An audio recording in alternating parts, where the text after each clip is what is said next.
Tu já reparou como a gente muda de estética, como a gente muda de roupa, literalmente? Uma hora é o coque baixo, lambido, outra hora é a franja e o cabelo super pin-up da Sabrina Carpenter, chinelada na cara, delineados cada vez mais malucos. Enfim, eu me peguei pensando sobre isso esses dias, mas principalmente não no lugar de julgamento, como talvez possa parecer nesse início de vídeo, mas sim o porquê disso, sabe? Então, o que tá por trás dessa nossa, digamos assim, mania do mercado, enfim, e por que isso acontece, né? E isso se deu muito por causa dessa mudança quase que abrupta, assim, de clean girl pra messy girl. A estética clean girl, né, ela explodiu absurdamente depois ali da pandemia. E não foi à toa, né, gente? Ela refletiu exatamente o que a gente tava precisando naquele momento, que era basicamente controle, saúde, autocuidado. Foi onde surgiu aquela famosa frase, né, o básico é o novo luxo. E a gente viu isso explodir de forma astronômica, tanto nas passarelas de moda quanto em lojas de departamento. Até na comida isso se refletiu. Clean girl não come McDonald's, não come essas coisas, come só comida saudável, comida limpa, clean, literalmente. Mas não é só isso, né? Como se não bastasse, na pandemia surgiu o TikTok. E foi onde o surto que a gente tá vivendo atualmente começou a se formar. Porque foi a partir disso que a gente começou a se tornar exaustos. Exaustos por informação, exaustos por tanta coisa acontecendo, tanto estímulo. Além do fato de a gente não consegue mais confiar em absolutamente ninguém hoje em dia na internet. Tudo é fake news, ou só um dos lados de uma história viraliza, e aí acaba com a vida das pessoas por aí só por causa de um vídeo. Até a gente tá vendo agora com essa situação da Isabelle Vidal, né? Que ela criou uma fake news bem pesada, de que ela tinha sido abusada. Até o momento, né? Eu não estou acompanhando super a fundo essa história, mas o cara perdeu o emprego, enfim, tá afundado literalmente, mas não é o ponto do vídeo. Eu usei isso de exemplo porque é isso, sabe? As pessoas começaram a ficar cegas por visualização, ficaram cegas por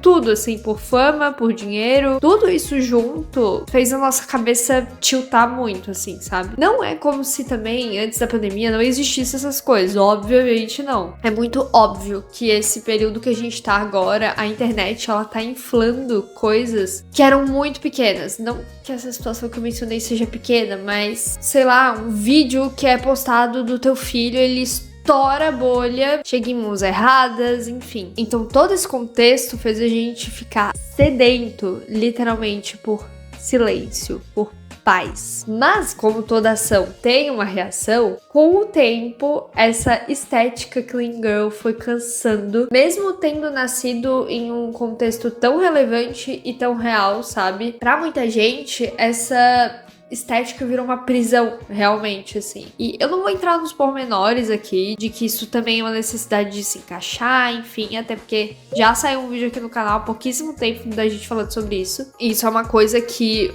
a indústria da moda faz com maestria, assim, que é virar nossa cabeça de ponta pra baixo. É uma das comunidades, entre aspas, assim, mais fortes, que as pessoas querem estar junto, assim, querem fazer parte. Principalmente quando a gente fala num contexto mais feminino, né? E agora que a gente levou a personalidade de tudo quase a zero, a gente voltou a ficar sedento por autenticidade. E aí veio o extremo oposto, que é a messy girl. Bagunçada, espontânea, exagerada. Como eu falei antes, blush exagerado, chinelão, makes e looks extremamente exuberantes, exagerados e até estranhos, caricatos e bem over. E só nesse primeiro ponto aqui do vídeo, a gente já consegue entender, né, o que eu tinha comentado lá atrás, de que essa virada de estética, pelo menos na minha visão, só reflete aquilo que a gente tá sedento por naquele momento. Um perfeito exemplo disso, de como a gente agora tá sedento por personalidade, é a própria Sabrina Carpenter. Eu sei que talvez até pareça um pouco confuso assim, mas se tu for estudar na minúcia o universo dela, tu vai ver que nada do que ela faz é novo. Os looks, os penteados, o som ultra nostálgico, as referências dos anos 70, 80, enfim. Mas o que faz ela ser a Sabrina Carpenter e explodir da forma que ela explodiu é, óbvio, muita estratégia por trás, tem um time gigantesco. Mas é esse jeito único dela de ser. Um humor afiado, carisma e presença de palco absurda. Ela não tá tentando ser viral, sabe? Ela só é ela mesma e é por isso que ela viraliza. E diz alguém hoje que seja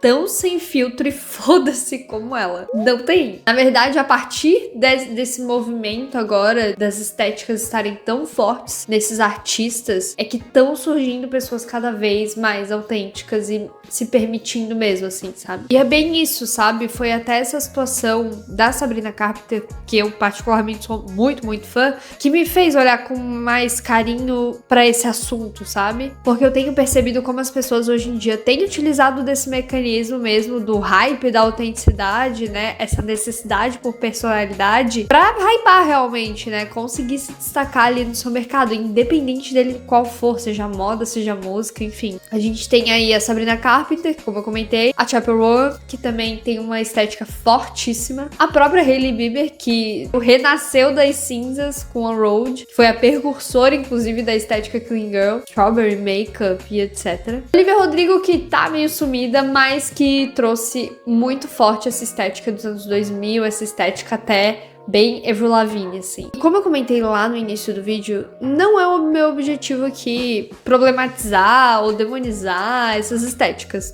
Não, nada disso. E eu sei que eu adoro trazer pautas aqui pra questionar, duvidar e discordar na maioria das vezes. Dessa vez não, na verdade, eu tenho um fascínio por esse assunto, sabe? Eu gosto muito de branding, não é à toa que eu sou designer. Eu gosto tanto dessa parte estratégica mesmo, assim, ver os significados de cada coisa, como essas marcas usam isso pra se alavancar, sabe? Como esses artistas, esses profissionais no geral fazem pra se alavancar. Mas não só isso, principalmente pro nosso comportamento como consumidores, sabe? Eu não acho que seguir uma estética ou mudar conforme o mercado tá mudando seja um problema, porque tudo deriva desses pontos centrais que eu comentei, sabe? O que a gente tá necessitando naquele momento. E às vezes a gente é influenciada por essa massa, né, de empresas que começam a levantar essas pautas, né? Então, às vezes a gente nem tá tão latente assim, aquela dor assim ainda, mas as empresas, elas têm esse poder, assim, pela influência que elas têm, de acabar levantando ou reforçando esse problema, sabe? Mas eu defendo que se a gente mudar a nossa estética, enfim, seguir uma estética XYZ, de acordo com aquilo que a gente tá precisando no momento,